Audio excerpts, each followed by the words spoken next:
Hey everybody, it's Bust with Expedition Trial number 458. Let's see what turns up here, and let's see. So we have a couple of options. The best one here is Garen, right? This Demacian Steel Garen, most certainly a tier 1 deck, and I think I'm okay with drafting it. We have just recently touched on Thresh. I forget the Thresh archetype we drafted, but I know we put together a Thresh video in the past week or two. And then the one I was wanting to thinking of, drafting around with this Vi, but I'm gonna skip over that. I'll talk about Vi for just a minute. We can pull her up on the site. If you're not familiar with how this goes, the Vi archetype pairs off with Twisted Fate, and it's meant to take advantage of this 2 cost matters plus card draw, right? So the idea is Patrol Wardens is better when you draw it because it only costs 1 mana. Same thing applies to a card like Gotcha, which they've also taken out of this archetype. And so the idea here was you're trying to draw a bunch of cards. Twisted Fate wants to see you draw cards to flip. The Vi archetype wants to see you draw cards because they're better than the turn you draw them. And then the big like cyclical payoff card was Astute Investigator, whatever it's called, the 4 cost 3/3, that when you play a 2 cost spell, you draw another card. And they took that out. They took the gotcha out. They took that card out. And so it's like, what's this archetype supposed to do now? It clearly wasn't that good. Like these Vi decks have been the shittiest decks in the game since essentially their release. And so I don't really get what they were trying to do with this. But you even see like the remnants of like, oh, the 2 cost matters. Let's add in Time Trick. Oh wait, slow down. The intern's going to take the big build around card out of this, and so it blows my mind that some of this stuff happens. I don't know what you're supposed to do with this archetype anymore. But like as we look at it and say we wanted to take the Vi, what are we supposed to do with this? I don't know. Like hope you hit Teemo or hope you hit Caitlyn or something because it has all of these things like the Hexcore Foundry. I don't know. So stuff like that blows my mind sometimes. That sometimes they let the intern redo the archetypes and they don't really know what's happening, and it is what it is, I guess. So swinging back to this, we're going to take this Garen. I think we have him up in like tier 1 or tier 2 these days. He feels like a tier 1 champion, and so the elites are quite strong. And so this is a good start with elites and the Penitent Squire and the reinforcements. We'll pull up the rest of this archetype just to talk about it a little bit more. This is another one of these standbys, been in the game forever kind of thing. But if the card says elite on it, it probably lives here. And the way I like to look towards elites is there's 2 things going on with this. Kind of like historically, and the way that this has like run into problems is the early game has been bad, right? Starting from like turn 4 forward, sure, you can play a giant dude the rest of the game and you're okay there, but it's always been a problem getting to that point. And it's not really a problem anymore, right? We're starting with a Penitent Squire already. This Penitent Squire Honored Lord combo is extremely good in the early game, and then we still have a larger density of good early game bros with the Vanguard Defender and the Battlesmith. And so that is kind of like thing number 1 I really like to pay attention to is making sure our early game is good. Because in terms of late game, there's not a big difference between playing like a Vanguard Cavalry and like a Garen. Even Garen himself, we usually just don't draft a full stack of Garens. But I'm not saying that Garen isn't better than Vanguard Cavalry, but if, on a scale of 10, if Garen is an 8, then Vanguard Cavalry is probably like a 7. This isn't one of these situations as to where there's not an easy replacement. And so there's not much in the early game. We know we have to chase after that, then we can just kind of let the late game fall to us. Then the second strategy that really lets us kind of take these games over is the unit boosting stuff. And so we'll see things like Battlesmith, we'll see things like reinforcements, we'll see things like Vanguard Bannerman. These are the ones that will boost all of your units. And then there's also the likes of Vanguard Sergeant. This is another big build around now. Generating the 4 Demacias on a monster statted unit is extremely good. And so those are the 2 things we'll be placing a heavy focus on. The early game, so our Penitent Squires, Honored Lords, Battlesmiths, and Vanguard Defenders, and then we're going to look for the unit boosting cards, our Battlesmiths, Reinforcements, Vanguard Bannerman, Vanguard Sergeant. So the only real downside to these is the interactivity, right? We can kind of pick up the early game, we can really focus on it, but the interactivity just doesn't exist. We have some things that give Challenger like On Guard. The Penitent Squire, of course, gives out the Umbrella. But, removal spells like Detain don't live here, or Combat Tricks don't live here either. And so it does definitely have some weaknesses, but still extremely strong. And all right, coming into pack 2, no Shurima to take note of. That is one of the big ones that we can try to do stuff with, especially in terms of taking advantage of Honored Lords, right? If Honored Lord is our premier early game play, we can look to use something like Exhaust or Ruthless Predator to force him into combat, but we don't have those options here. So we're going to be like pretty heavy into Demacia. Nothing here makes me want to draft around it instead of Garen. Like Tom Kench, this archetype is trash. Malphite is strong on his own, but not as strong as Garen. And then that's just going to bring me back here to this Caitlyn. She's not super strong, but, she's a 3-drop. The Peddler's a 3-drop, and we got a burn spell in here. And so there's not going to be too much useful stuff out of this Snaptrax deck in terms of elites, but there's some early game plays in this to try and to use with our bros. Maybe we'll pick up an iterative improvement, right? We can use iterative improvement on our Vanguard Bannerman. But no, this is exactly what we're looking for in terms of the unit boosting cards, right? We got the Bannerman and the reinforcements. Very easy take. On to the next one. This is kind of tough with the Concerted Strike, right? Because the Duelist isn't that good. It's usually pretty easy to pick up one copy of Back-to-Back, but this would be a premier removal spell in Concerted Strike, especially since it works well with Garen, right? If Garen needs to strike to flip, the Concerted Strike counts as a strike. And so I think we're going to go with that. We do have to watch our allegiance a little bit. We'd want to have as little Piltover as we can. We did just pick up one with a used Cask Salesman, but we have to be getting above like 6 before I start to worry about it. Here, we got another reinforcements. Excellent for me. We are going to have to just like make a concerted effort to pick up early game cards, but 3 reinforcements is extremely powerful here. It might be too many. I usually just want to have 2, but I think this will be fine. With this, we don't want Targon. These Piltover cards are trash. At least we're getting a 2-drop in the Vanguard Lookout. He's by no means strong, but he's an addition to the deck. He can come down on turn 2. All right, got a Vanguard Bannerman. Not too happy with For the Fallen. When you summon an elite, the card has to be in your hand for this. And so it's not one of these cards that just sits in your deck and it shows up on like turn 12 and costs 0. It has to sit in your hand to cheapen up, and it's very tough to actually get more than 1 or 2 units off of it. But the Vanguard Bannerman is the actual premier card for us to pick up. Why are you showing us so much P and Z? No one wants this shit. So we'll take the only Demacia pile here. Not much of a decision if we're trying to stay away from the other factions. Interesting one here, though. We do have access to our second Concerted Strike. It's going to have to give up a couple of these kind of premier elites, though. Succession is extremely good in terms of, we don't have a play on turn 1. We can play Succession on 2, and then kick into our standard 3-drops on 3. And so it just fits. It's just kind of like the perfect curve filler for us. You can find these turns in the late game to where you banked a random 2 mana, and then it's like turn 5 and you play a Succession with the 2 spell mana and follow up with a Vanguard Bannerman. It's just the perfect curve filler for us, but we do have another Concerted Strike here. I'm going to go with the Concerted Strike. I feel like this is the pick of the draft I might regret, but if we can win a game or 2 and get some trades, I think we'll be okay. This, I'm going to take the Sharp Sight. We're getting an expensive bro either way between the Radiant or the Cadrigen, and I want to just have the Sharp Sight as the premier combat trick. Coming out of this, Detain, not that important anymore, right? We've got our 2 Concerted Strikes. I'm going to go with Tiana and Succession out of this one, mainly just to pick up the Succession. We don't need top end that bad. We have 3 reinforcements, but we're usually not upset to have a Tiana. Okay, perfect. I do love Screeching Dragons. I would be okay to add these in. There's also a handful of Scouts in Elite, so that you can say, if it's your opponent's attack token, you Cataclysm a Scout, and then you get the full attack token back, so it's kind of like having a rally card. But here, we just need the early game play, so I'm going to pick up the Vanguard Lookout pile. Okay, all right. Vanguard Sergeant, our premier 3-drop along with a rally. Looks pretty good. I could see an argument for the Egghead Researcher, but I still want to stay on board with these elites.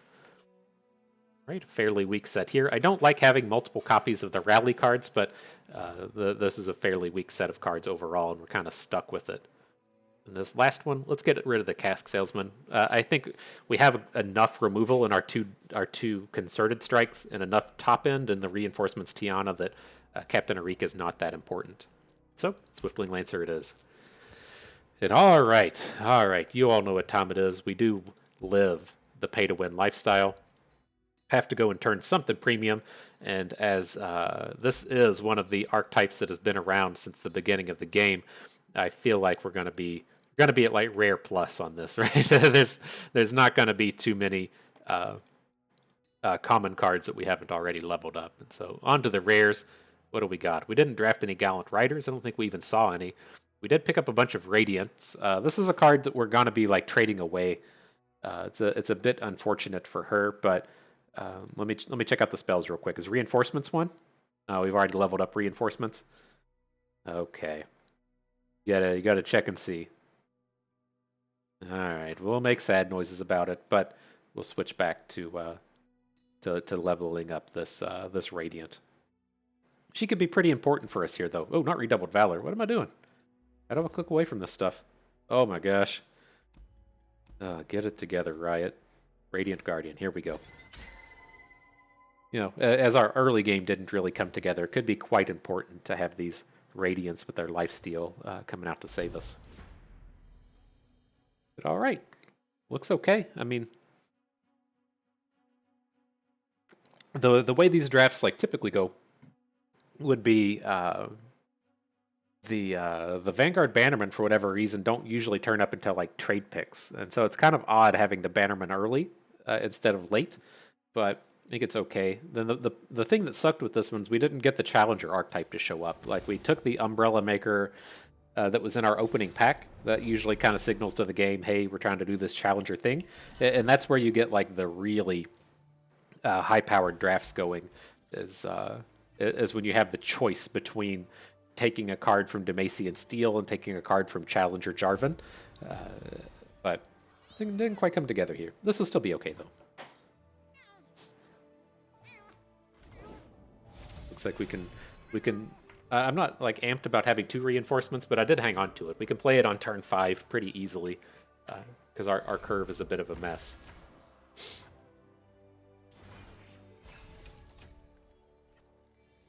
There's the Umbrella Maker. Oh boy, oh boy. The Sump Worker.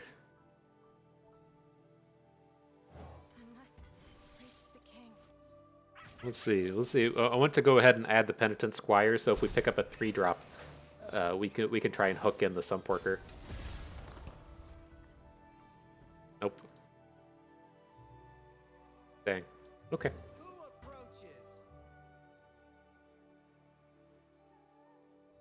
Now, this still works out okay in terms of just like raw stats, but yeah, we're gonna have to deal with this dum-dum. Okay. The other problem with this is if we want to play Vanguard First Blade into reinforcements, then we don't have a Challenger. Now we at least picked up the Vanguard Sergeant, so we can try this next turn, but a little worrisome. And I don't want to lose our units here, right? We're about to just have good combats next turn. I guess we could have made a trade. Since we'll lose the Penitent Squire on this attack, we should have just traded anyways, but a little sloppy. Getting all frightened by the Sumpworks posse coming at us. The Funworks posse, if you will. It's fun when we play it, not as fun when our opponents are playing it. Oh yeah? You want to take it for a spin later?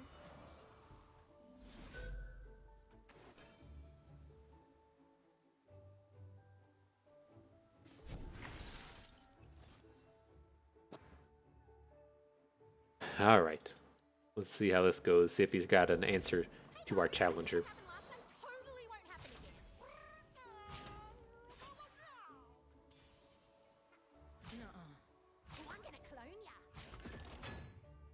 Okay. So how do we feel about like trying to spike a good 6th-cost spell with the Flash of Brilliance? It's kind of sketch. I don't think we're like super worried about the singular Sumpworks posse. But if he just spiked a second one, then we're gonna have a problem. It's a little easier to pull off, next turn if we're going to be trying to reinforce next turn anyways. But okay, okay. Let's see.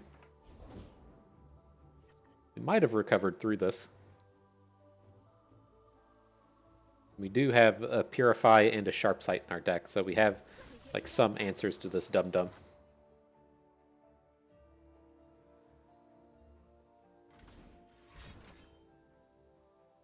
Interesting.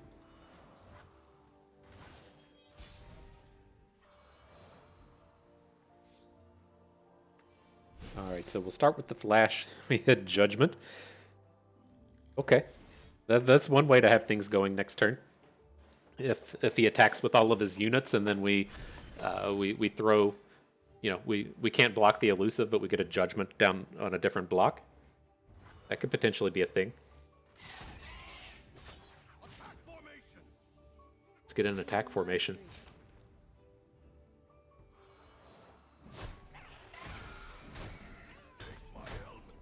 King Jarvan. We don't have any Jarvans in our deck. Yeah, now the downside here is we couldn't get the board like shitty enough to where, he has a positive, he doesn't want to attack with the Chronomancer. It's going to be tough. So it's like next turn we probably want to play the Bannerman. Well, what kind of space are we in here? We need just like need some way to interact with that thing. We just don't have them.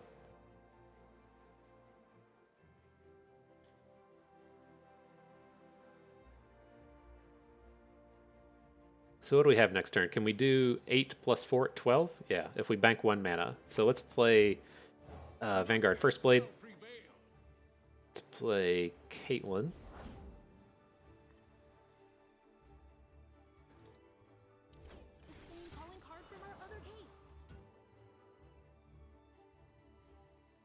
Still at 20.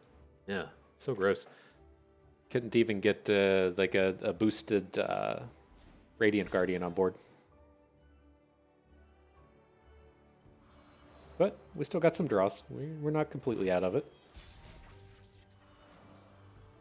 Golden Aegis. Can we get a win with a rally? What if we 4 Demacia? That's like... Maybe that's the way to do it. We get 6 damage twice. Like if we attack with this board and he doesn't block, that's 9, 12, 13, 14, 15, 16, 21.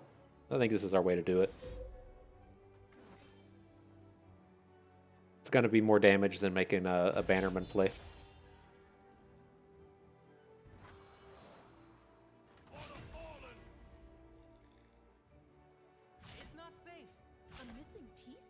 Right, so he's going to take 6.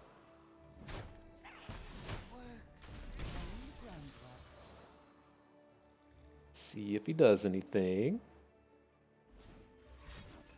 Okay, that's positive. Now, if he doesn't have a unit, which seems like it might actually be a thing, if he blocks our big unit with the 9, right, our first blade will be the biggest one, then we'll be hitting for 14 with Caitlyn plus the Vanguard.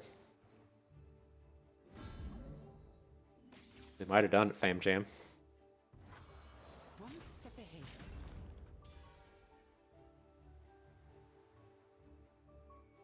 Might have done it.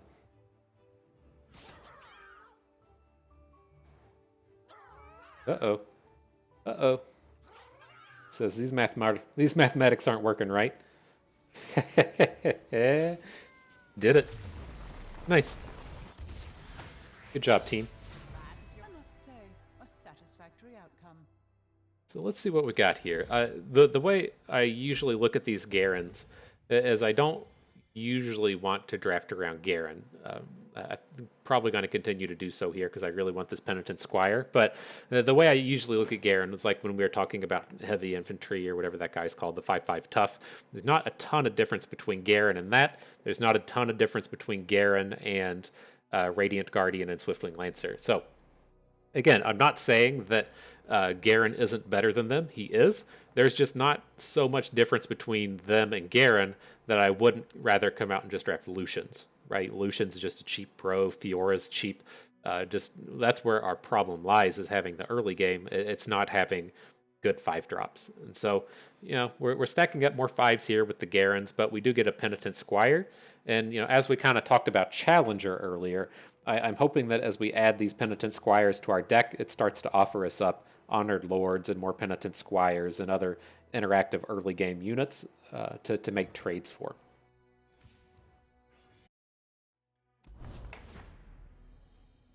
All right, next battle.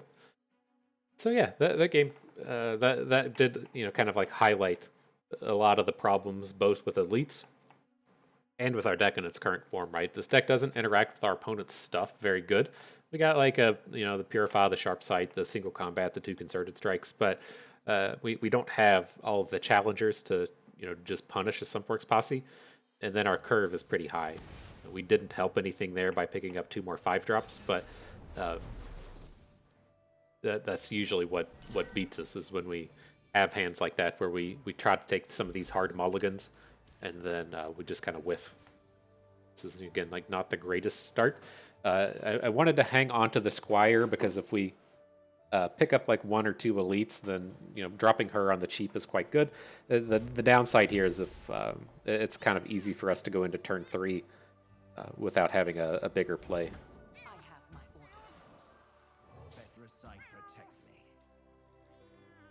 All right, I'm ready to shut down this aggro thing. Garen not coming to party, or the Saboteur's not coming to party. I don't blame you.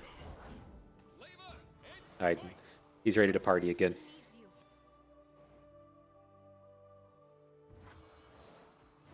He just wants to party all the time. Party all the time. I can't remember who that was. The party all the time song. It was very classically 80s. It's a little before me. It wasn't like a Boy George or a George Michael song. It wasn't one of those guys. I don't think. Man, I don't remember who that one was. I'll look it up after this game so everyone knows. It's probably the most important thing to happen during your day.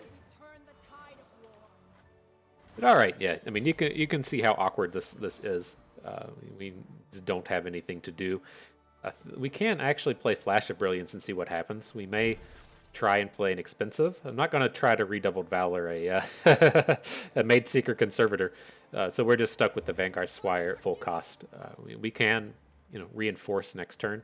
We could have looked to just hold on to it and play reinforcements and get it cheap later. But we gotta get on board with something here, and this is our way to do it. Not opposed to just playing like Swiftwing Lancer next turn instead of reinforcements, but we got to have something. But, I mean, at the end of the day, opponents playing some kind of aggro deck, and they aren't being aggressive enough to where I'm like really scared. And we also have this Radiant Guardian in hand, and so we can, lose a bit of health and then very easily chunk back 8 or 10 or 12 health. And then we do also have this Redoubled Valor Radiant combo. So it's not something that I want to have to like run out, but this is a pretty good collection of units to try and do that too.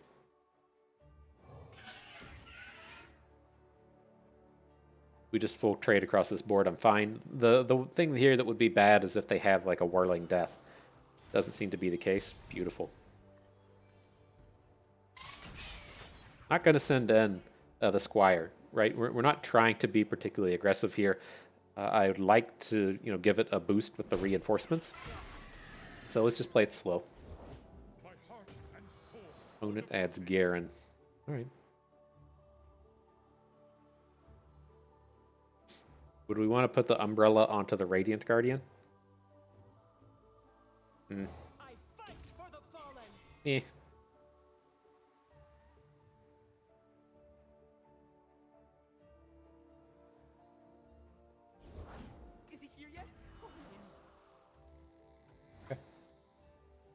Still not that bad. Don't have a great answer to Garen, right? The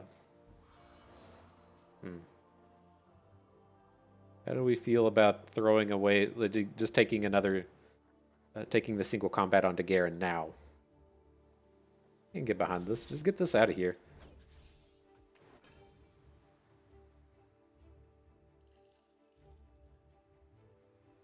He has like a Ranger's Resolve or something. This is going to be pretty bad, but that worked out.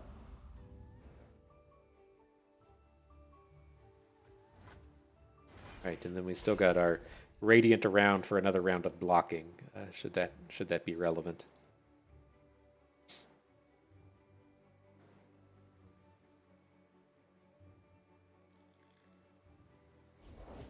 Victory requires a sharp blade. Right, right. I dig it.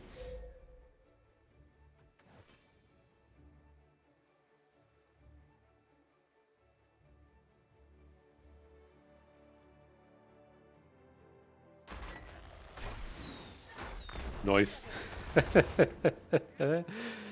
That's it. We'll see how clever we get here.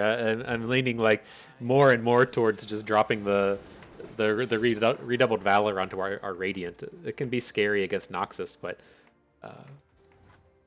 it's fun. I'll certainly give it that.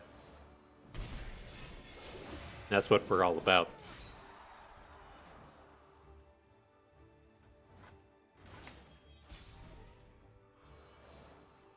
Alright, so we're up to 10 mana. Do we want to do it?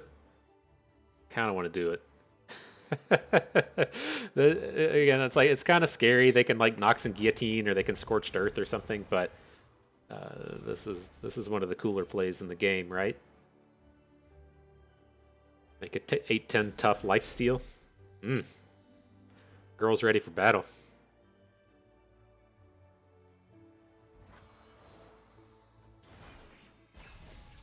All right. The blocks are prepared. We should be pretty close to done with this one now. Captain Erika.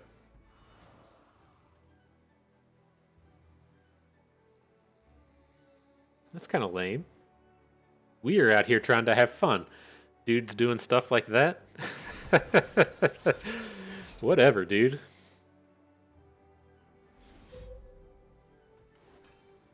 Dude just being a lame-o. It's all some people know how to do. So it's all some people know how to do.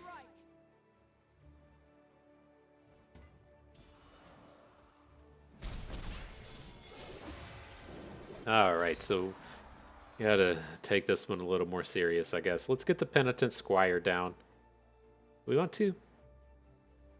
If we play, we're wanting to play Tiana next turn.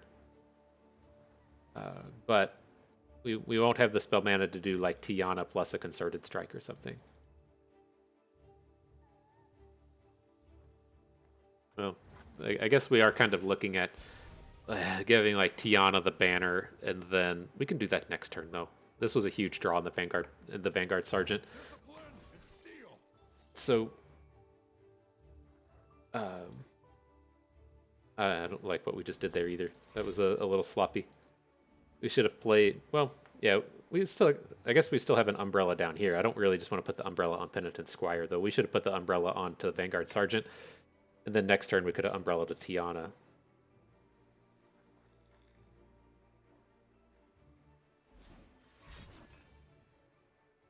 The fuck is this? Preemptive riposte?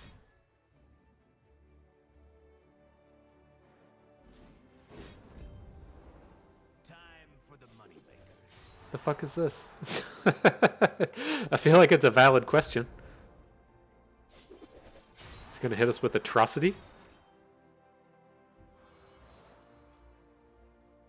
Oh my god. The fuck?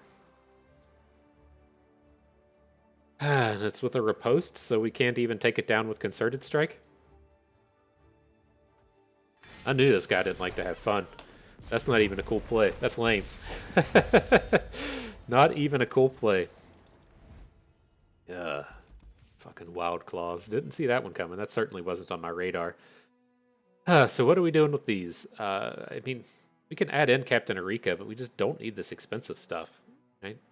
So I think I want to just... I think we have to hang on to the Peacemaker. We just had so many of these games to where we didn't have anything to do early. Like, that game...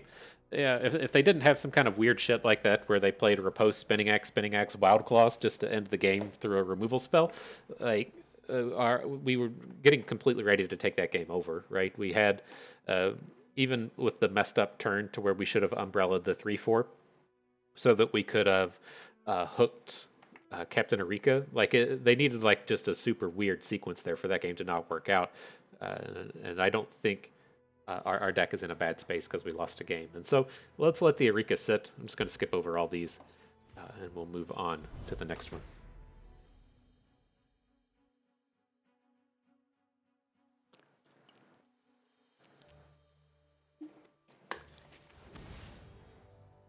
Hydrate and go. I'm ready.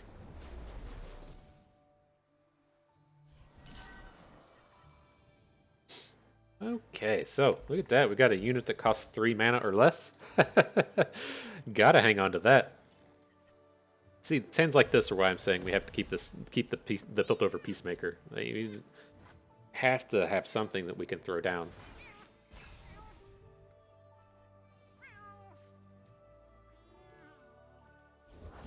Tough places bring tough people. All right. The battle of the flashbang traps. Not what I was expecting our deck to do, but it's what it's doing now. So how do we feel about this? It's nice to put an umbrella onto Caitlyn so she can quick attack challenge. Let's just switch to using the peddler here. I don't really care if this thing dies, so it should be a reasonable addition to the board. Do have to draw an elite if we want to make that kind of play work, but it shouldn't be too big of an ask. The Vanguard! Oh, thank goodness. Keeping pace. I've always been a fun guy. Okay, so we're gonna get this block in. Now, the current plan is to Umbrella Caitlyn this turn, and then I mean, does it even seem that important? Oh, that's fine. In terms of, we can drop a Garen as well.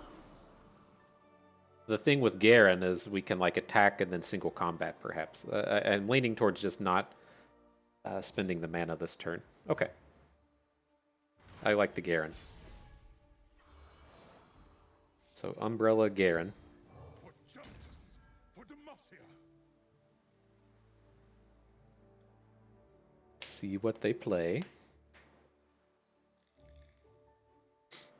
Then how do we feel if he just passes it back to us if we pass? It's War makes somewhat tempting. make the Empire proud. We do what is right. I'm gonna take the 2 attack unit so that we can potentially single combat the 2/1. This would also play around a Piltover Peacemaker.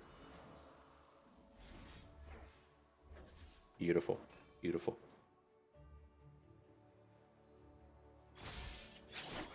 That's gonna get us the Garen flip. He's out of mana, so he can't do anything about it.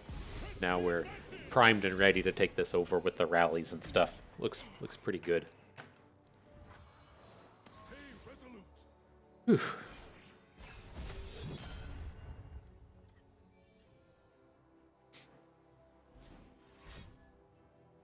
Mushroom clouds already?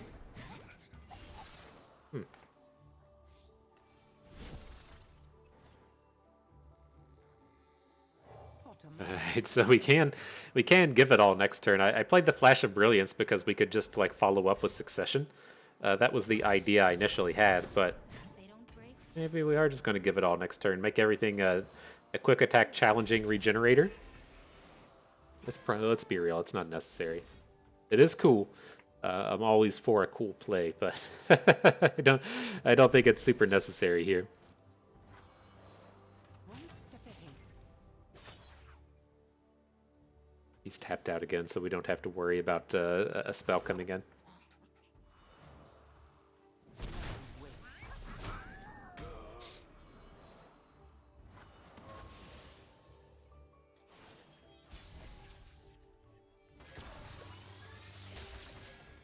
Oh, that was on to us.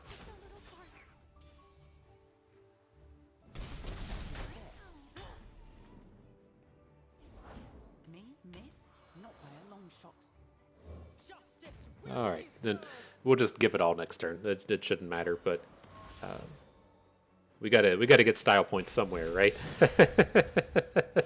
That's what it's all about. You gotta have a little bit of juice going through here.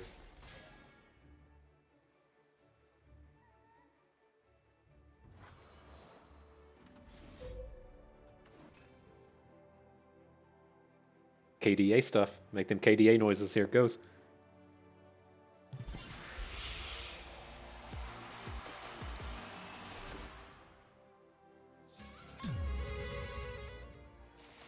Nice.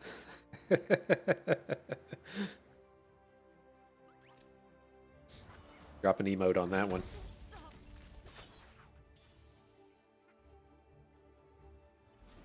Uh-oh. Did we emote too soon? Nah. We're good. Tell them Caitlyn sends her regards.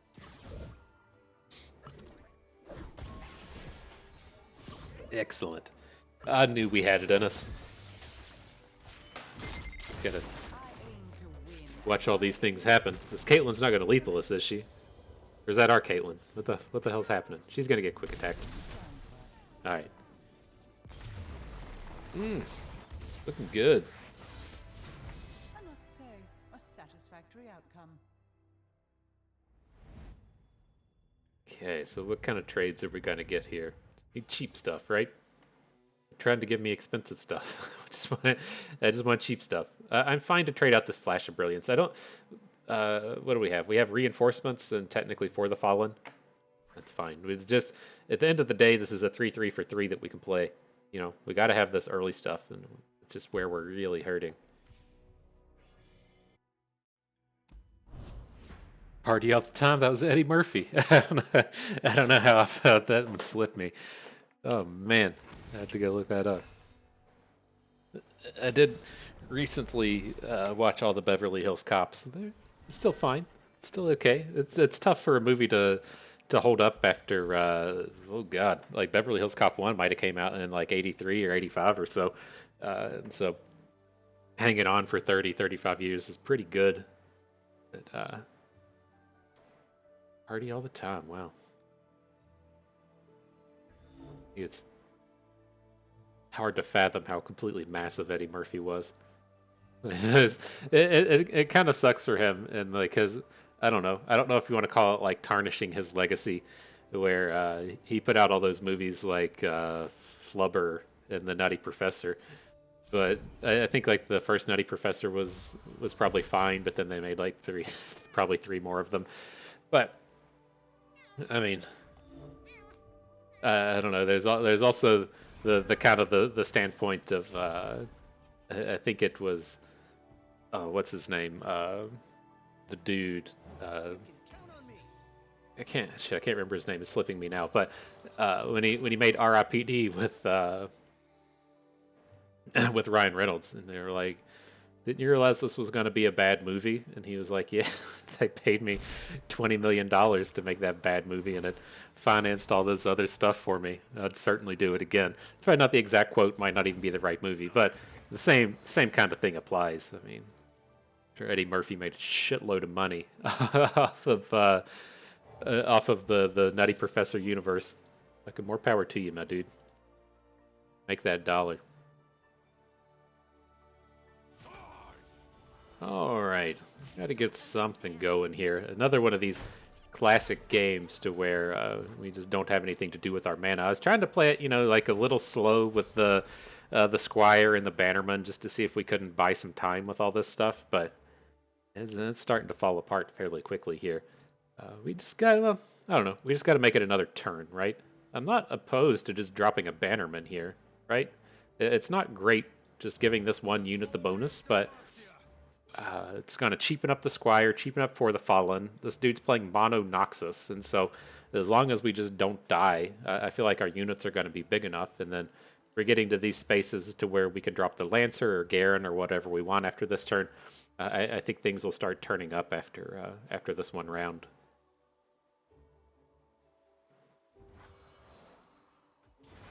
Okay. Especially when opponents not when they were anticipating the open or anticipating the attack, missing out on their 4-mana play here. Seems good to me.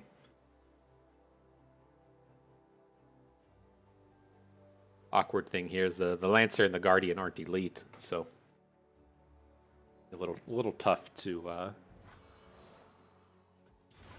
get this guy down for free. Interesting. I've been kind of like hanging on to the Umbrella. I thought we'd come up with like a good turn to use it.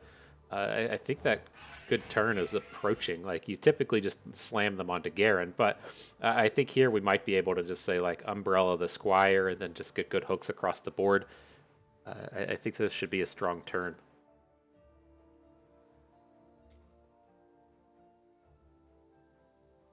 Like one of two things happened here. Is either he just has this like really super weird draw where he has a bunch of like 6 and 7 drops in his hand, or he has, because like even if he had like a bunch of combat tricks and whirling deaths and stuff, he would have played them.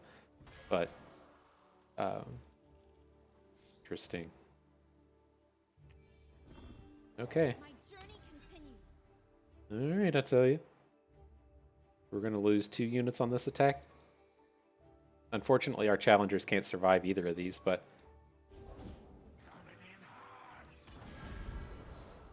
the vision. Huh. Okay. We gonna get whirling death here?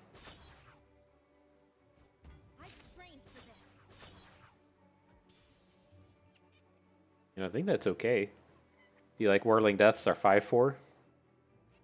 Whatever. Hard hitting analysis from FTP Bust. It hits our guy. Yeah, whatever.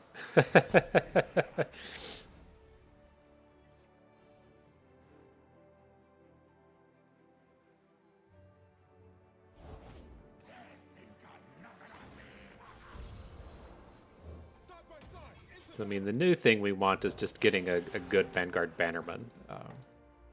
We can like jump into combat here, you know, make some trades, drop for the Fallen, and then drop the Bannerman next turn. Seems like a bit of a win.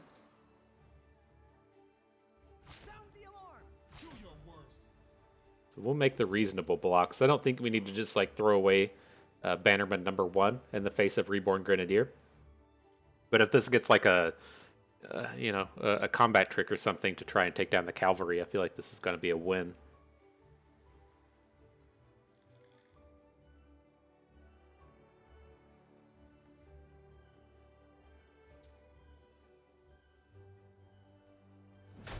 He does nothing. All right. For the Fallen it is. And so the big thing with next turn, I think, is trying to find something to Concerted Strike. And so ideally, right, what's going to happen is we're going to have these 2 dudes. Just get 1 dude? What a shitty card. I guess we could have read it, but the same thing applies. We're going to look to drop the Bannerman, boost our team, and then get Garen to flip with Concerted Strike. Drawing Tiana makes it not as important now, but we would really like to have the rally next turn. I guess there's nothing wrong with having 2 rallies next turn. So interesting. You just discarded Scion. I wonder if he has another Scion in hand. This is going to be some kind of weapon hilt onto the 4/2.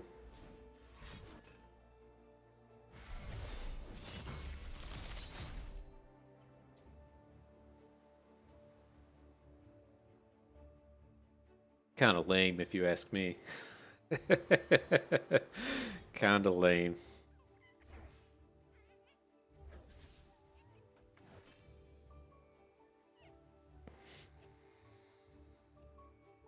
Wouldn't be surprised to see this be like a whirling death come out. But I mean, if he's investing all of these spells, it's not that horrible.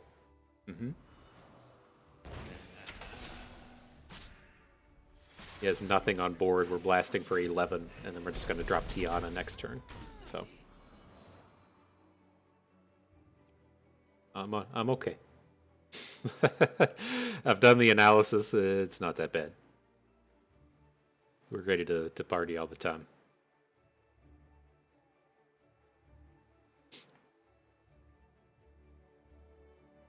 Yeah, Eddie Murphy. It's like I'm curious, like the level of people these days. Oh, that's weird though. Like trying to think of what the youngsters would be familiar with in terms of Dave Chappelle, and I'm curious the level of people that were aware of his stand up before the Chappelle show, his work before it. That would be kind of like his stand up through like Half Baked, and then there'd be the Chappelle show version, and then now just all of the Netflix specials coming from Chappelle. I think he's still just fantastic across the board. He's far and away my favorite comedian of all time. But where it's like going to is I'm curious the number of people that like don't know who Eddie Murphy is, but just know that there's like a Charlie Murphy person from all the Chappelle skits. I'm curious what that cross section of people looks like, as to where just not familiar whatsoever that this Eddie Murphy guy was alive and well and dominating the comedy scene of the '80s. Now, granted, I was only alive for like half of the '80s, so I don't remember like most of that. But growing up on TBS, it was just like a cycle of all the Star Wars movies, all the Indiana Jones movies, all the Beverly Hills Cops, and then Bloodsport and Over the Top. And so, as you hear me like randomly go on and on and on about shit like Over the Top, this is why it was like you would sit down in front of the TV on like Saturday and Sunday mornings, and you would just watch like 4 to 6 hours of movies on TBS, and it was just that cycle. So I wasn't alive and remembering all the Beverly Hills Cops, but man, when I was like 10, 12 or so, that shit was just all over TBS. But here, this is a fantastic Garen.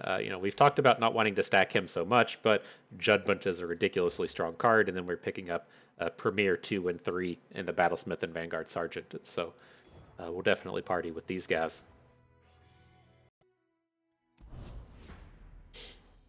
All right, ready for some Battlesmith.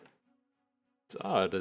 We do have a strange number of non-elite units in this one between the Radiants and the Penitent Squires and the Battlesmiths. The what's his name? The 5/4 Challenger for 5 is not an elite. Kind of weird. It's not like the hugest of issues. Like it always works with the Vanguard Bannerman. It's just a matter of Battlesmith and reinforcements only boosting elites. But we're doing just fine. Nothing is a problem.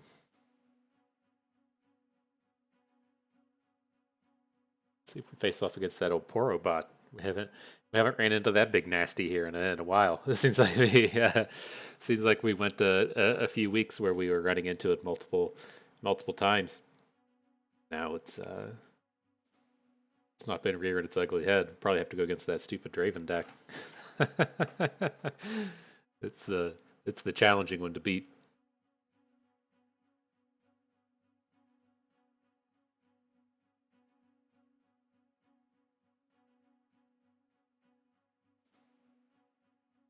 Maybe if we click this little treasure chest, it'll happen faster. And nothing? There it is. Something turned up. Nothing happened with the treasure chest. I guess we're just playing the poor robot. Nope. It's a dude. Whoa. Alright. Pantheon Ash. Interesting. So how do we feel about this? It's like, I'm definitely keeping the Vanguard Lookout. There's an argument to keep the Bannerman just because it's so strong, but I don't feel like we really have a deck that can take advantage of the Bannerman on 4, right? You're really wanting to be like Challenger Bird into Dude into Dude into Bannerman and boost it across your whole team. But it's like, I guess we'll keep the Peacemaker just to make sure we have something to play on 3. Glad we kept it here, but there's not a a wide variety of units within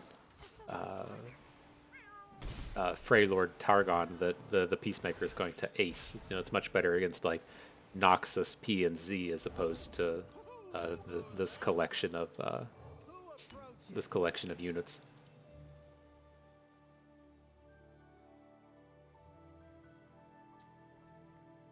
Not sniping the Starlit Seer with a Piltover Peacemaker.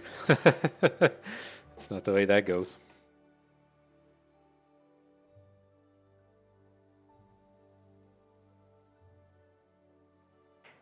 What you thinking about, dude? Do you want to attack? I'll block. Did you drop your phone in the toilet? I hate that for you if it happened. Okay. The block has been made. The damage has been delivered. So let's see. I mean, I don't care about this. If he has the Elixir of Iron or the Brittle Steel or whatever to take down our Penitent Squire, then that's fine.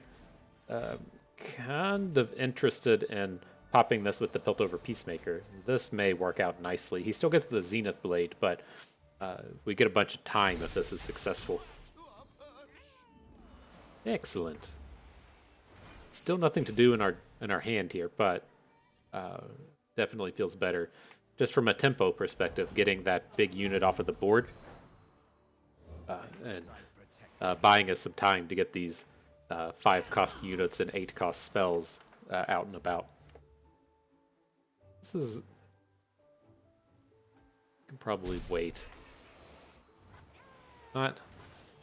This is like... This, I want to play the Garen here. Ooh, I feel... What the fuck did that come from? Oh, we Peacemakered him. It's like, what the hell? Where'd that trap come from? We didn't play any trap cards. Okay, it was the Peacemaker. But I was going to say, I was a little worried about getting this Garen into combat here. But now that we've drawn Purify, it's not as scary. We can still do stuff like this. Let's see what we can get out of opponent.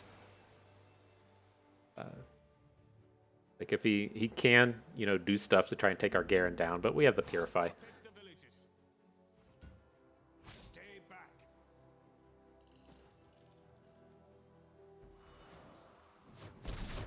Okay.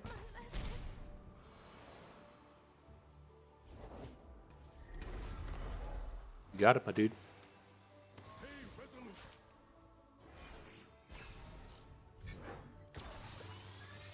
No.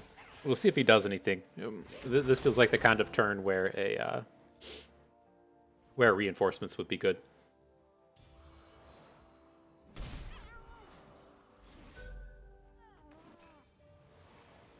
See where that one gets us. Give a little bit of boost to Garen, a little bit of boost to Vanguard Lookout. We'll have 7 mana next turn if we want to do the Swiftwing Lancer. I'm kind of interested in just opening, and then we can like Purify if we need to, and follow up with the Radiant to protect our health. Was kind of an interesting trap, though, right? Given that it turned all of his units into being 2 health, and they now can't profitably block the Vanguard Lookout. I think that's kind of interesting. But this all looks good to me. This is one of these spaces to where he's killing the one unit we don't care about. Oh, well, we can't. We can't. we can't allow that, my dude. Where he's, you know, just killing the one unit we don't care about, spending a ton of mana to not really do anything, and we're still getting what we want, right? We got a good Purify. We get the Radiant now. Looks good. We just picked up a lot of interactivity as well. The Keeper's Verdict slamming something on top. The Maidseeker Investigator is ready to pull up a Detain because we played reinforcements. Like, this is all looking good and well to me. Opponent agrees. Opponent agrees.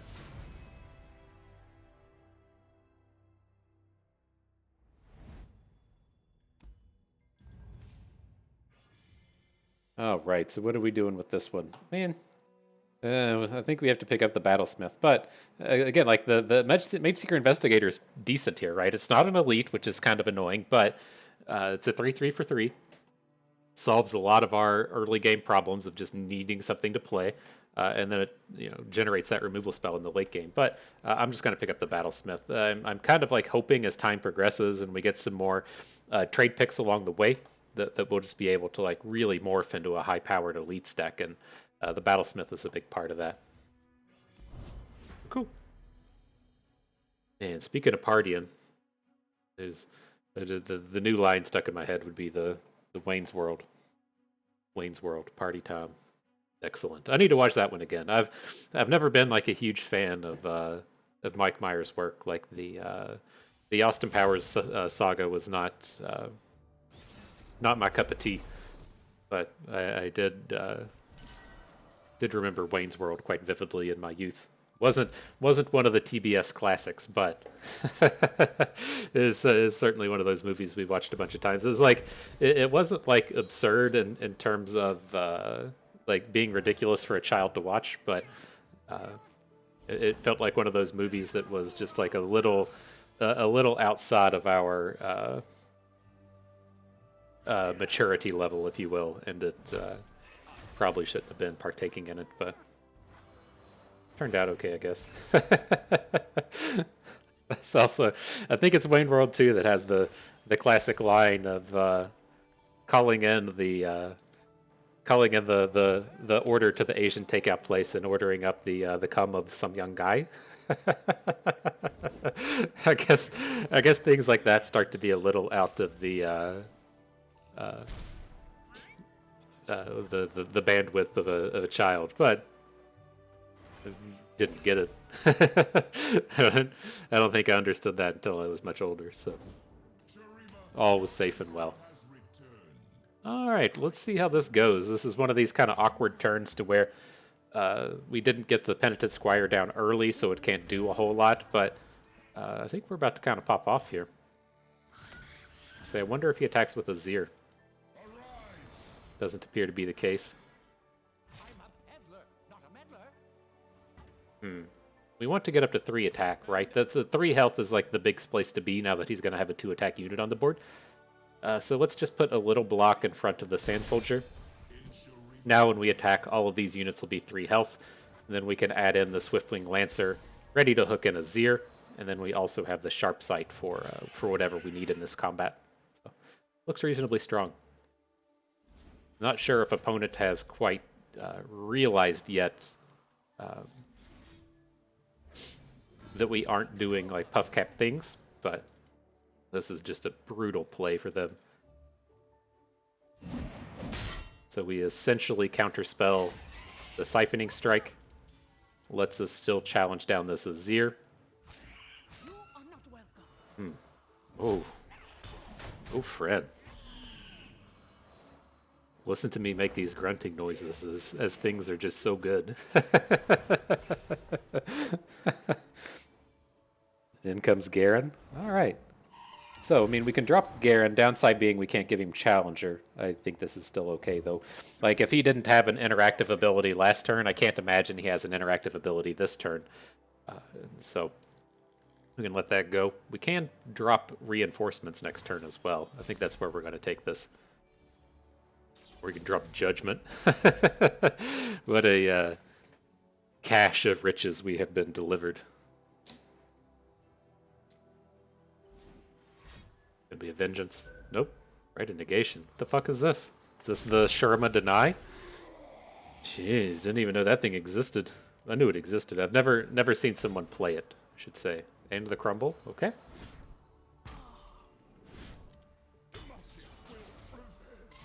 So let's take it slow. You know, opponent doesn't have a ton going on here. We still have a value attack with the Swiftwing Lancer. So let's just give this one a little bit of time. You know, we can get this Challenger Garen down now. We can make a Golden Aegis attack next turn to try and get our Garen to flip. I think things are looking pretty decent here.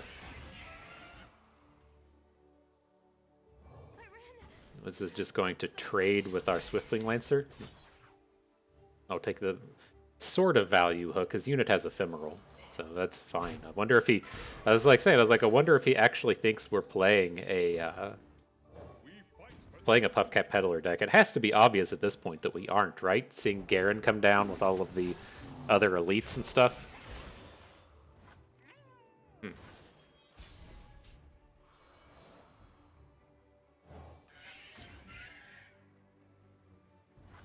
All right, let's boom it. So you're going to be a good attack. You can come and hook here. You can come and hook here. Sure. Let's go ahead and get everything in. Oh, this game's done. I guess he could have the ruination, but we're about to smash it. Okay. So we were gonna want to wait until next turn before we drop our Golden Aegis. That's fine. Caitlyn wanted to come to battle anyways. It's not just Caitlyn, it is premium and skinned Caitlyn. Just such a powerful card once you get the premium and stuff on it. We're not gonna play her, you know. we'll save that for later, but we're about to blast through this one. Rip.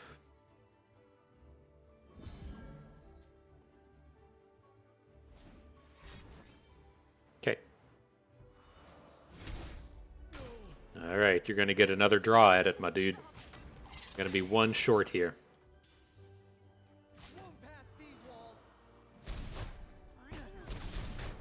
Should we look to play Sunk Cost? Just to say it has been done. Eh. We'll just end it. Okay.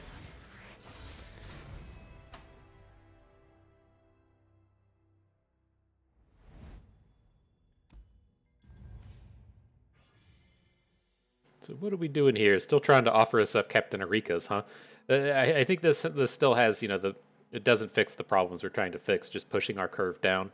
Trading a 1 for an 8 doesn't do it. The Peacemaker's our early game interaction, and Succession is our kind of premier early play at this point. So we'll skip this one. On to the next one. Pre-final battle begins. Try to think of more party-related movies.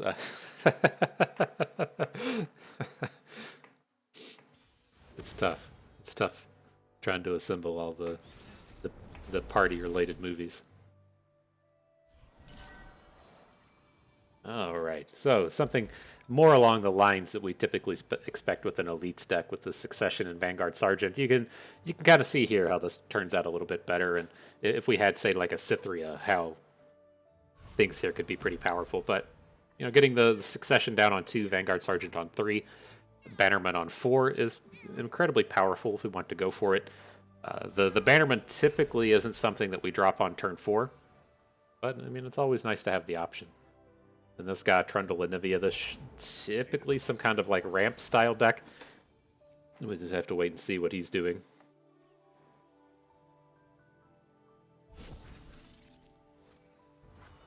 Falls under the Ancient Evil banner, and it's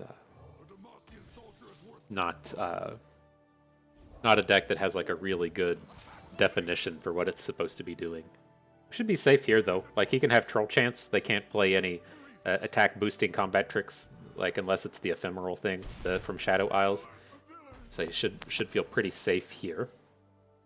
Now if we draw like a cheap Elite, this is where this hand would really pop off. We'd be able to drop an Elite plus this cheaper thing down here to the right, and then have a the Bannerman for next turn. It's not going to happen. Still going to play the Squire here, so that we get this 2 bank, and then next turn we can play the Bannerman and still have 3 mana, do a Piltover Peacemaker if we need to.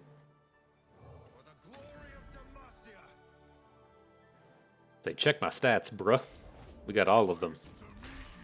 Alright, we're slamming. This can be, you know, a little scary. Trundle is certainly going to take something down here, but if Trundle blocks a 4, then we do have the potential to Piltover Peacemaker. So we just got to kind of hope that works out. If it doesn't, it's okay. Like, especially if we draw another unit we can play, and then make a 4 Demacia play on the next turn. It could be pretty powerful. But we'll see. Even if this just gets like a Fury of the North, that feels like a win, right? He's not adding units to the board if that kind of thing happens. Ooh. The battle was successful.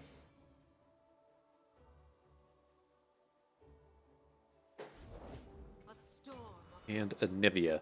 So yeah, how are we feeling about this one, right? We can just take the Anivia attack. I don't really care about that. It's just like, what do we want to like save up the potential for next turn to get a double unit on board or something, or if like we bank 3, like play Caitlyn, bank 3, and then we could potentially draw a 1, 2, 3, or 4 drop for our 4 Demacia. We can also look towards the Radiant. I don't think that's where we want to go. And I guess we can look to just, like, it sucks to throw down the Swiftwing Lancer just to have it take some damage, but if he didn't have anything to protect his Trundle from a Piltover Peacemaker, is he really going to have something to protect this Anivia from our 5/4? I mean, it does die because it takes the Blizzard hit, but, I mean, it doesn't seem like that intimidating. I'm just going to go ahead and take it. But I don't know. Feels like that could have potentially been a winner of a block.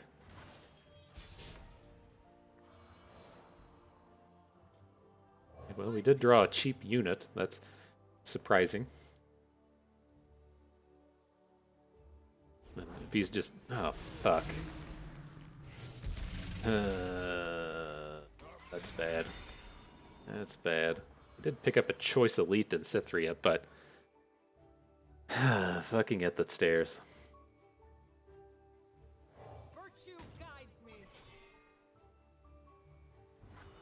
How are we going to deal with that one?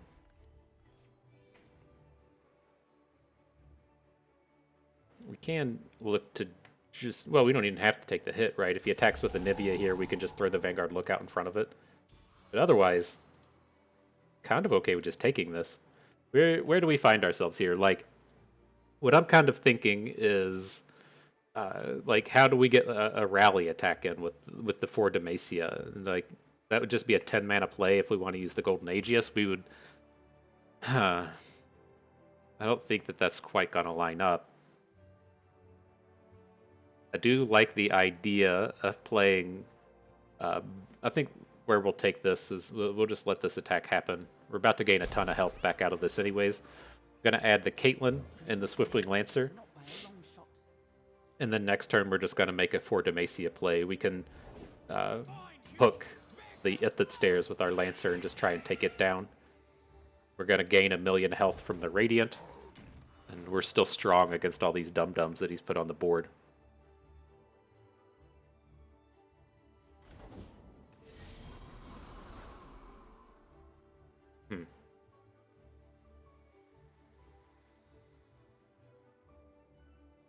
I think after that, I would like to see if we can't do something with, well,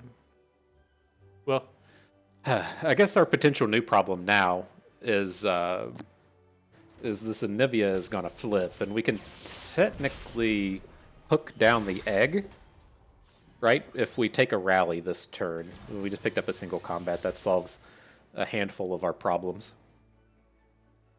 Okay.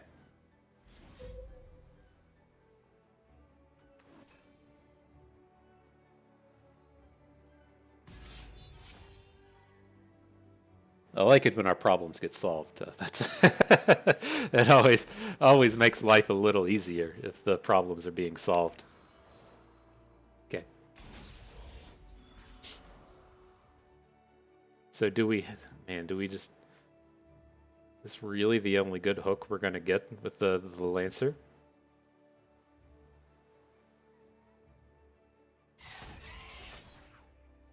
All right. That was a pretty good caught in the cold.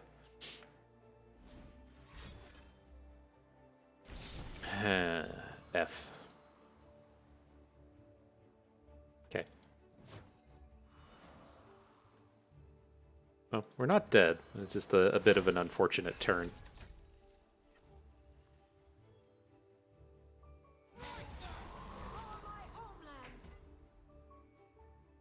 Alright, so Anivia's going to do 2 to everything. And say Mage does not attack with her. Shouldn't be attacking with... Well, there is a world where you want to attack with that 0-3 just to get it off the board, now that we are completely full.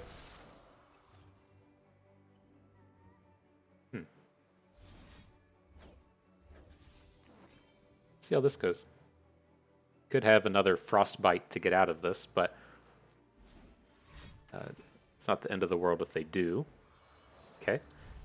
Now we can still take down the Anivia if he attacks with it with Caitlyn, and then we can play Tiana and get a rehook back that way. Snow, wind, and ice.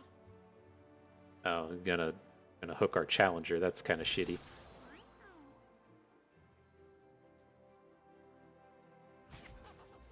It's the easy one. You're gonna die. So, yeah, we don't have any way to take a Nivea down, so there's no reason to go for that. Are we gonna die if we don't block stuff? Sound the alarm. Okay. Brutal. Oh, those frostbites were very good.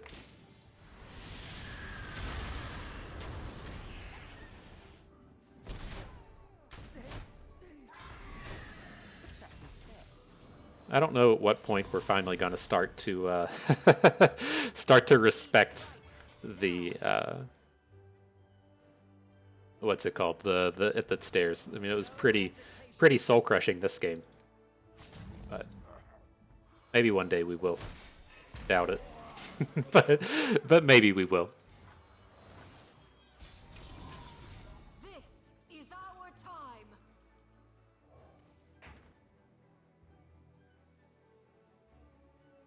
Okay, so we'll get a 7 attack Cythria out of this. He just did the cute thing to get a second egg. Good job.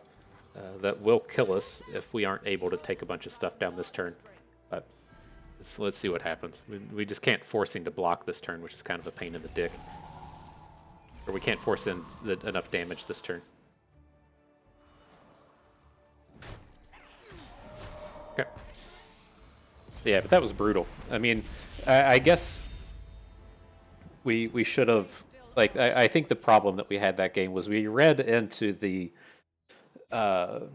well, the Swiftwing Lancer play was the problem that game, right? We should have either not played the Lancer before he attacked. We knew that he was going to attack. We might as well just, if we weren't going to block, we shouldn't have played it. And then that was what led into the Ithid Stairs then killing our Lancer. And so I think we should have just been in that game much more than we were. It was that Swiftwing Lancer play that just kind of threw it away. I was just kind of going through the motions there and didn't stop and deal with that. But I think we read into that right. We could have probably just safely blocked the Anivia, but if we weren't going to block her, then we shouldn't have played the Lancer until after combat. But that on the flip side, like, his board there is pretty bad, facing down like 3 and 4 units, and so there is definitely a world where they don't attack. And so I could see the problem in us not playing the unit, but it's not really that bad if we don't have the unit on the board. I think that's the turn where it went wrong. Like the double frostbites on the 4 Demacia turn, sure, but that Lancer turn is where I think where things got away from us. But moving on, these cards are all expensive. Going to skip over all these. Let's take our final shot to get into the final battle. I still believe in us. I think we can do it. But that was I think that was the problem that turn where if we didn't have the point of damage on the Swiftwing Lancer, then we would have survived the Ithid Stairs. Then we would have had the additional challenger for the next turn. I don't remember how that played out in terms of the 4 Demacia. I think that was like a couple of turns away. But definitely shouldn't have lost everything to that Ithid Stairs.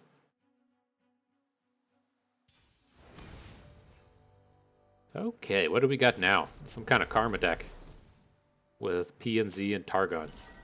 Sure. I would assume that's just some kind of good cards deck. So how do we feel about this, though? I mean, we did get a reasonable curve here. The Elite is what allows us to play the Penitent Squire and get the Umbrella, but this is one of the bad Elites, and so I'm going to hang on to it just to ensure that we get the Umbrella. So, like, right when this Garen turn rolls around or this First Blade turn rolls around, we can still generate or still give it Challenger. But you can see kind of the awkwardness in this where we don't have a good 3-drop.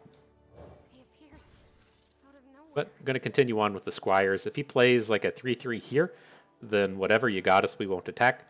But there's so many small units in these factions, and then there's so many things like ballistic bot that we can still safely attack into that I think we get a pretty good turn dropping the Squire pretty frequently.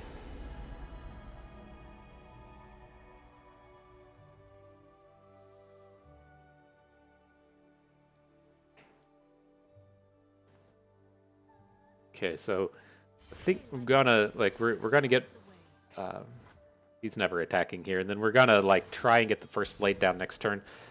It is a little dangerous in this style, like right dropping umbrella, dropping first blade. There is a world where they have like mystic shots and stuff, but we still have a second umbrella in our hand for Garen. This looks pretty okay to me. And now that we've drawn Bannerman, I don't really want to lose our 2/2s. They're about to get really good really fast, and so let's see what happens. I think we still need to make an attack. He's got a lot of mana and stuff, and so let's try and clear this out.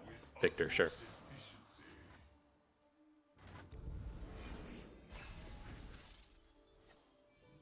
Ooh, and Purify was a great draw. Makes it feel so much safer in the next turn when we're trying to attack. There's not tons of combat tricks in these archetypes. Like the Victor stuff doesn't have a lot. None of the Karma archetypes have twin disciplines in it, so there's not too much to worry about. But I mean, I definitely feel better as we're trying to punch in these Garens and such. And the thing with this is you can't purify a Victor, right? And so we need to be like a little careful in terms of, say, not hooking Victor with Garen if we want to protect him with Purify, but I think it's going to be safe here, at least on like this board. I'm really just looking at hooking Victor with the first blade. Okay, he's out of mana now.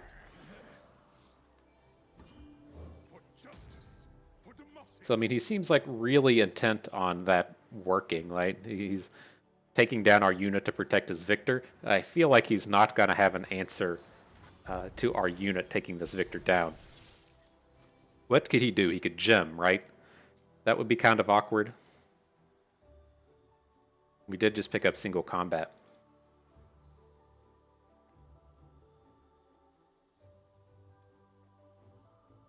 Let's try it with the Lancer, right? We have the choice, right? We can open, try and slam Garen into Victor. Like if we open, we can slam Garen into Victor. He still dies to like Mystic Shot and stuff. Surprised that he's just dropping the Hex Core upgrade and not actually dropping the gem. Right, the gem was the scary one here, in that it could put two attack onto Victor as opposed to just one. But if he's going to start doing weird stuff like this, I'm just going to assume that he has a way to take down this Garen. It's okay. We're not getting a single combat this turn, given what's on his board. Should have done this the other way, right? So put the Victor way down on the left. He's just going to lifesteal this back, but sure, he's going to get Mystic Shot or something. But I mean, it does feel like he should be fairly safe, right? He invested that Meteor Shower into the thing. Oh man, this Garen's he's gonna survive the turn, isn't he? Huge.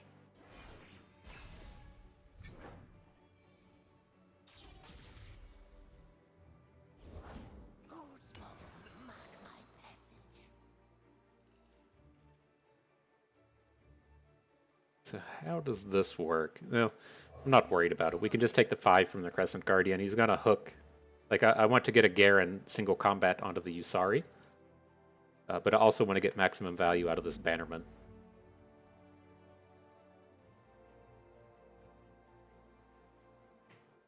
And it's slightly awkward in that we can't play Bannerman. We can't do it all. He's got the. That's fine. We'll just make some sad noises and be okay. We could just... Yeah, because we have to purify now. Yeah, this still works. Hang on. Who am I kidding? So we get this hit in. We take the 5 from the Crescent Guardian. Then we can still follow up with Bannerman. And then Crush next turn. I like it.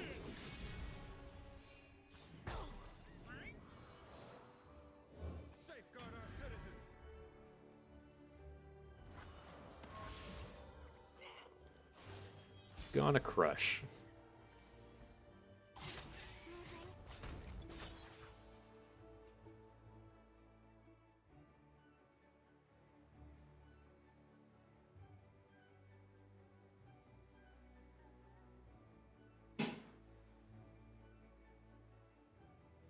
Can't be anything too bad, right? He's going to lose his unit. We're going to play Tiana. We can hook something with our 6-2, and then just smash in with the rest of the stuff. Should be pretty tough for him to clear this board out. He needs some kind of AoE, which are kind of few and far between in his factions. You could get like a True Shot Barrage that would be good. But that's only for 2 units, but it would take down our 2 big ones. Still have lethal on board. Not too much else. I guess you could play something like Turret Factory or whatever that thing's called that puts all your mana and turrets on the board, but I don't think we have to worry about that. Okay. Just a little farther.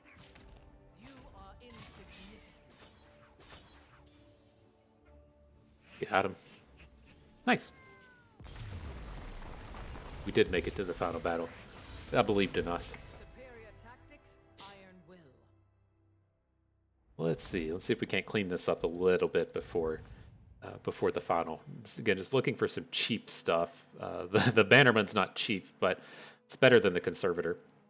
So we'll go ahead and add that in. See if this turns out to try and be one of these decks that has like 5 Bannermen in it. But we'll see. We'll see. Here, the Squire for the Peddler is extremely good. Go ahead and snatch that one up.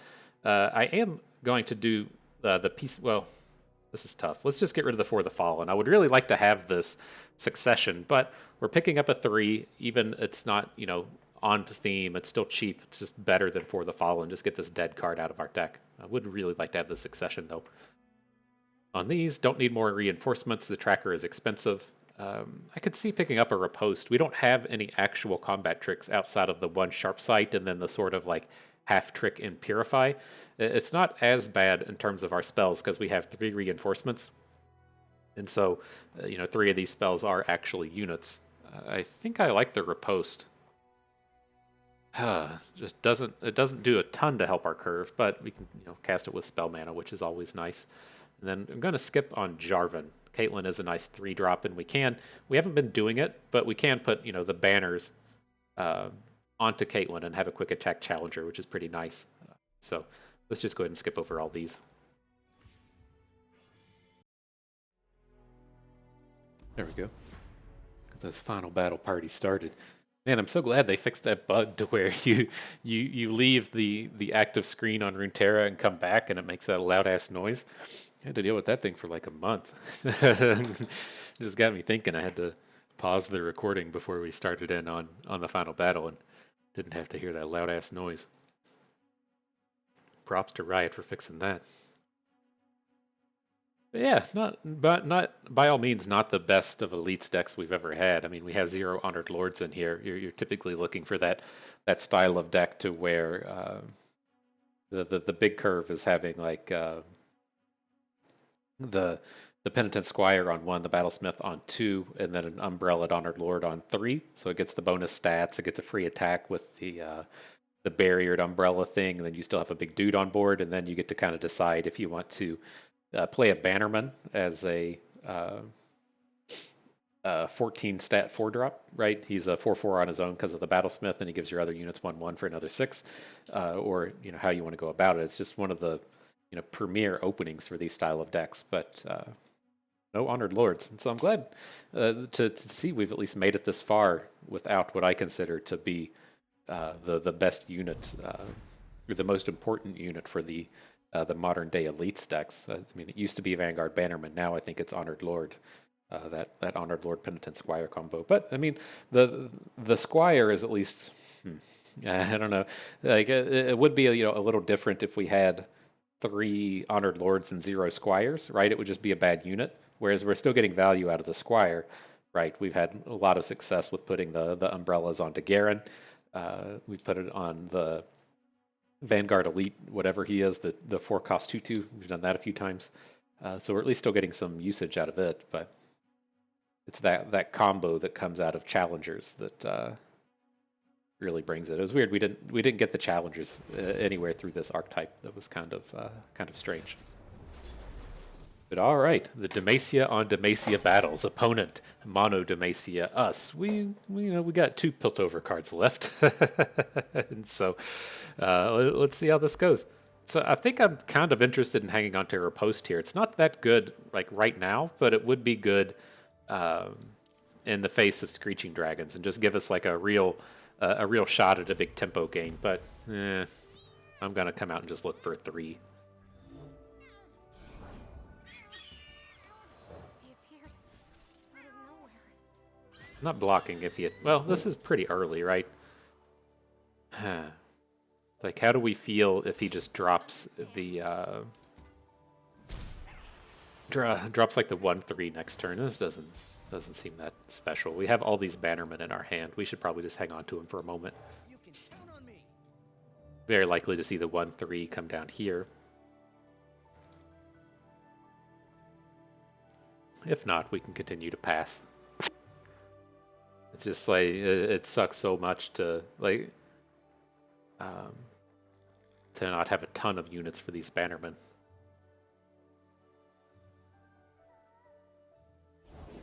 With a little time, I'll have a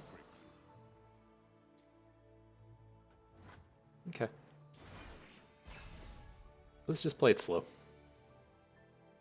Well, we picked up a unit. He's not a particularly strong unit, but we definitely got one. Try and get some bannerman stats out here. I'd say he's still going to try and like bird hook our 2/2. Oh, he doesn't. Nice. Let's just not lose anything. we really need a lot of good things happening out of these Vanguard bannermen.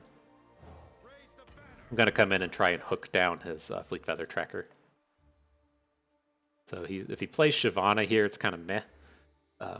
Very likely plays Shyvana. He's got 4 copies of her, but I still think that these attacks with the 2/5s are good, and then this Bannerman hook is still good.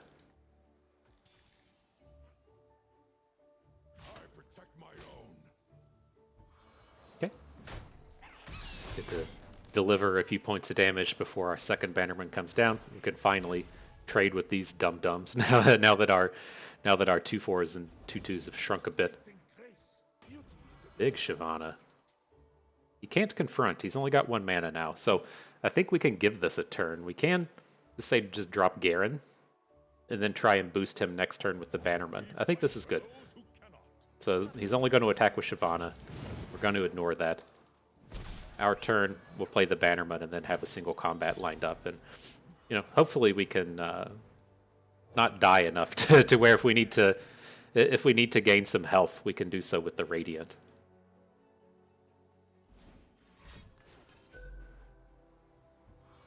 All right, this is going to be the game decider right here. If this is successful, we'll win. If it's not successful, we'll lose. And you can see the concession come through. Nice. Well done, team. Collect that 7 winners. It's official. The elites are better than Shyvana, right? That just showed it right there. We played the game. We won the game. That's all it is. High variance things. Win games all that matters. We win. And so let's get this one this pulled up. We can talk about this a little bit more. And so we've drafted elites on the channel, quite a few times. There's not too much new and interesting going on with elites. There weren't any real additions from the Pantheon set. But this is still an extremely strong archetype. The big thing that you're trying to do with the elites, we talked about the challengers archetype a few times, but that is how things really pop off, is if you're able to go through your synergy picks. You have one choice between Demacian Steel, you have one choice between challenger, and then you have your secondary champion as another pack. And so there's like penitent squires in both. There's Honored Lords in both archetypes. It's essentially all of the important elites like Battlesmith and Reinforcements. They're in both archetypes. It's just the Vanguard Bannerman is only in Demacian Steel. But, as we talk about just having like the 4 Riven archetypes out there, just trying to find the Reforges and have it be super easy because you're getting multiple shots at it because so many Riven archetypes show up in your synergy picks. The same thing applies here, right? we have the double shots at the elites, but that didn't quite happen in this draft. I don't know what that was, if it was a function of us drafting Caitlyn and it trying to give us a lot of puff cap options, or what the deal was. But like through the first 6 picks, there were a lot of packs that were double P and Z1 Demacia, and we were never able to shape it into having the challenger +4 Demacia show up. And so that was an unfortunate thing throughout the draft. Again, I think the probably the key bro in that and piecing that together would be the Squires and the Honored Lords. And we just never really got that Honored Lord piece of it together. And so again, I was pretty happy that we were able to get a 7 winner without him. But he is the premier thing to chase after here. And so I think we touched on it a lot. You know, the things where this goes wrong, again, are where you just don't have enough early game plays. That's why I go on and on about the Squire and the Honored Lord. We ran into quite a few games there to where we just didn't even have a 3-drop. And so that was certainly a deck building problem that we ran into here. We were just never able to trade away the rando 5-drops just to put something cheaper in. The packs never really agreed with us, and that's why you're seeing these random trade picks in here, like at pick 22, where we swap out a For the Fallen for a Puff Cap Peddler. It's just give me something cheaper, right? This pack here is not right. We didn't pick up Silverwing Vanguards for Built Over Peacemakers, but that kind of idea applies. You know, that's how you're going to lose these games, is when you go to turn 6 and your hand is, you know, like 2 4-drops, 2 5-drops, and 2 6-drops, and you can't play multiple cards, and so you're overbanking 2 mana, and then you roll into the next turn, and the same thing happens. You know, you can only add like a 6-drop. You don't have any spells to cast, or if you do have spells, it might be something like a Concerted Strike that costs 5, and it all just becomes very tough to pull off when you have those super awkward and expensive hands. And so that's why I really try to drone on and on and on and on about picking up the cheaper plays. You know, it's not your late game where your success is going to fall. It's going to be getting overrun by your opponents because you got tempoed out or because you didn't have enough early plays. But yeah, I think we touched on it all. I think it looked pretty good here. Not our strongest deck, but it was strong enough to carry us to a 7 winner. And so let's jump out here. I think we have a handful of rewards to click on. These, I think I went through like 6 drafts this morning just trying to find one reasonable set of champions, and then I finally got to number 6 out here, and it had to be it had to be the Garen. I couldn't go through anymore. But not a bad one, and we finally have a reward this week. A couple of bonus capsules along with all the diamond chests. Let's see what turns up. Hey, we got a new elite. We're not going to come out here and craft this stuff, and so nice to see a new elite make his presence known. Right, I'm curious where it stands. I did like a look at the like the percentage complete a while ago, and I was like, we're pretty close. I'm just going to go and craft everything for shits and giggles. So it says 100% across everything. I mean, we have like 500 common wild cards. We're never going to use them all. And it was just like too tough to figure out what I didn't actually own that I just gave up on it and said, fuck this. It's like, yeah, I'm just doing it for the memes. I don't actually need it. And so it was tough. Look at these things. We picked up a Tristana. That's cool. I saw Shock Blast earlier when we were trying to make a premium. It'll be interesting when these Jace cards finally get added to Expedition. Dealing the 6 mana Lux spell is pretty powerful, and Lux is already pretty good on her own. So I'm very interested if I don't think it'll happen with the next expansion. This thing coming out in the middle of February is finishing off Beyond the Bandlewood. Hopefully they add Jace in there, but it's not a big one, right? When the 2.11 patch came out before Beyond the Bandlewood, they did kind of an overhaul of all of the archetypes. And I'm curious if they'll do a similar overhaul before the next set is released. The main core part of the set, and not the small expansion. I forget what is in the next expansion. It's like the Freylord Champion and one other one. Somebody else has been left out up to this point, but it's not a full big release like when the Vandal City was added to the game. But that is going to do it for us today. I hope everyone enjoyed the trial. maybe learned how to party with the elites a little bit better. You learned a thing or two along the way. Had a good time watching. This is Bust, and we thank you for being here.